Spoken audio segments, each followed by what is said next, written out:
തലസ്ഥാന നഗരവാസികളുടെ ഹൃദയം കവർന്നവനായിരുന്നു ശ്രീകണ്ഠേശ്വരൻ ശിവകുമാർ. സ്വഭാവ ഗുണം കൊണ്ട് കൊച്ചു കുഞ്ഞുങ്ങൾക്ക് പോലും പ്രിയപ്പെട്ടവനായ ഗജരാജൻ.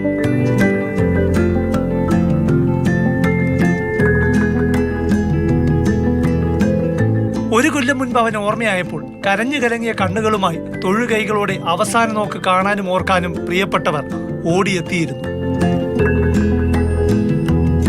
ശിവകുമാറിന് പ്രാണനായിരുന്നു പ്രഭാകരൻ നായർ, അവന്റെ പാപ്പാൻ. വിങ്ങിപ്പൊട്ടി അദ്ദേഹം വന്ന് അവിടെ ഉണ്ടായിരുന്നു. കാലമേറുമ്പോൾ ഓർമ്മകൾ മങ്ങിത്തുടങ്ങും. പക്ഷേ പ്രഭാകരൻ നായർക്ക് ആനയോടുള്ള ബന്ധം അത്രമേൽ ആഴമേറിയതായിരുന്നു. പ്രഭാകരൻ നായർക്ക് ഇന്നലത്തെ ദിനം ഉറ്റ ബന്ധു വേർപിരിഞ്ഞതിന്റെ 1-ാം വാർഷികമായിരുന്നു. 24 കൊല്ലം താൻ പൊന്നുപോലെ കൊണ്ടു നടന്ന ശിവകുമാർ വേർപിരിഞ്ഞതിന്റെ വാർഷികം. തിരുവല്ലം പരശുരാമ ക്ഷേത്രത്തിൽ ബന്ധുക്കൾക്ക് ബലിയർപ്പിക്കാനിരിക്കുന്നവരുടെ കൂട്ടത്തിലെയാൾ ഒരാനയ്ക്ക് തർപ്പണം നടത്തുകയാണെന്ന് ആർക്കും അറിയില്ലായിരുന്നു.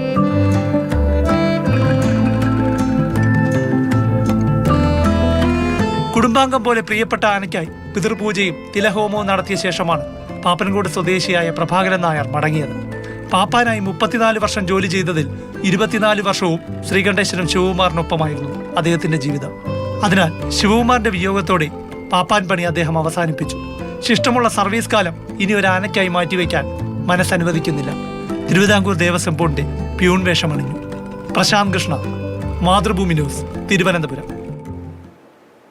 Prashant Krishna, good morning. നമ്മളിങ്ങനെ നമ്മുടെ പിതൃക്കൾക്ക് വേണ്ടി ബലിതർപ്പണം നടത്താറുണ്ട്. പക്ഷേ അത്രയേറെ പ്രിയപ്പെട്ടവനായതുകൊണ്ട് അങ്ങനെ ഒരു പിതൃതർപ്പണം നടത്തിയത് എന്ന് നമുക്ക് മനസ്സിലാവും. ആ ആത്മബന്ധത്തിന്റെ ആഴം അല്ലേ? നമ്മുടെയൊക്കെ ബന്ധുക്കളും ചുറ്റുമുള്ളവരും പിതൃമോക്ഷത്തിനായി ബലിതർപ്പണം നടത്തുന്നത് നമ്മൾ കണ്ടിട്ടുണ്ട്. പക്ഷേ കഴിഞ്ഞ ദിവസം തിരുവല്ലം പരശുരാമസ്വാമി ക്ഷേത്രത്തിൽ ഒരാൾ വന്ന് ബലിതർപ്പണം നടത്തിയത് ഒരു ബന്ധുവിന് വേണ്ടിയായിരുന്നില്ല. അദ്ദേഹത്തിന് ഏറ്റവും പ്രിയപ്പെട്ട ഒരു വർഷം മുൻപ് ചരിഞ്ഞ ഒരു ആനയ്ക്ക് വേണ്ടിയായിരുന്നു. അത് ഒരു വർഷം മുൻപ് നമ്മളെല്ലാം തലസ്ഥാന നഗരവാസികളെല്ലാം വിട്ടുപിരിഞ്ഞ പ്രിയപ്പെട്ട ഗജരാജൻ ശ്രീകണ്ഠേശ്വരൻ ശിവകുമാറിന് വേണ്ടിയായിരുന്നു. അദ്ദേഹത്തിൻ്റെ പ്രിയപ്പെട്ട പാപ്പാൻ പ്രഭാകരൻ നായരാണ് ആ ബലിതർപ്പണം നടത്തിയത്.